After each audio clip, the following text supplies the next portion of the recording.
Hello बच्चों, let's see the question. कह रहा है कि the stronger base among the following.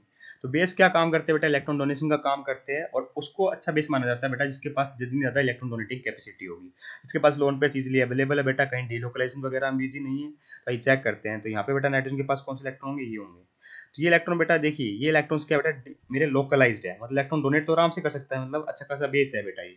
ठीक है, क्योंकि अंदर वाला डिलोकेशन क्यों नहीं कर रहा बेटा? अंदर रिंग तो एरोमेटिक बनी हुई है 6 पाई इलेक्ट्रॉन से, तो वहां कुछ कंट्रीब्यूशन नहीं कर रहा है, इलेक्ट्रॉन डोनेट हो सकते हैं। यहाँ देखो बेटा, इसके पास जो लोन पेयर इलेक्ट्रॉन है बेटा वो डीलोकलाइजेशन में बीजी है।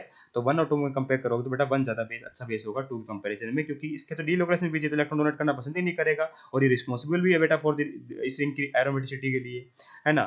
थर्ड में देखो बेटा, मस्त अवेलेबल है, ना कोई टेंशन है डीलोकलाइजेशन वगैरह कुछ की। और sp3 हाइब्रिडाइज्ड भी है बेटा। ठीक है, यहाँ देखो ना बेटा, यहाँ क्या आएगी बेटा? हाइब्रिडेशन, 2 सिग्मा बॉन्ड एक लोन पेयर है, तो हाइब्रिडेशन आएगी sp2, क्योंकि number sigma bond plus lone pair होता है बेटा हाइब्रिडेशन, हाइब्रिडेशन नंबर, उससे हाइब्रिडेशन निकाल लेते हैं, 3 आएगा बेटा। ठीक है। अब देखिए 1 2 3 में कंपेयर करो, देखिए सेकंड वाले केस में तो बेटा डीलोकलाइजेशन बीजेपी सबसे कम हो जाएगा सेकंड पर। 1 और 3 में देखो बेटा, यहाँ sp2 हाइब्रिडाइज्ड है, यहाँ sp3 हाइब्रिडाइज्ड है, दोनों ही लोकलाइज्ड है, मतलब इलेक्ट्रॉन डोनेशन कर सकते हैं।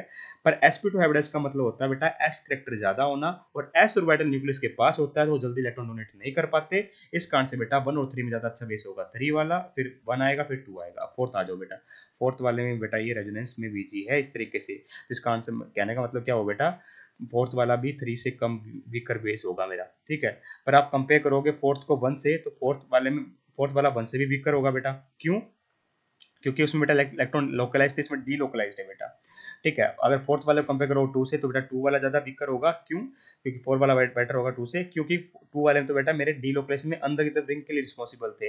ये कम से कम बेटा रिंग की एरोमेटिसिटी रिस्पॉन्सिबल तो नहीं है। एक बार के लिए मौका मिले तो कंपेयर डोनेट कर भी सकते हैं, क्योंकि एरोमेटिसिटी कुछ फर्क नहीं पड़ेगा वहां, तो बेटा एरोमेटिसिटी ही गड़बड़ जाएगी सारी, है ना, क्योंकि 6 पे इलेक्ट्रॉन्स नहीं रहेंगे। इसलिए सबसे स्ट्रॉन्गर बेस होगा बेटा थर्ड के बाद आएगा बेटा मेरा 1 के बाद 4 के बाद बेटा मेरा 2। तो ओवरऑल ऑर्डर बनेगा ये, और सबसे स्ट्रॉन्गेस्ट स्पेस होगा बेटा मेरा 3। I hope you got the answer. Thank you so much.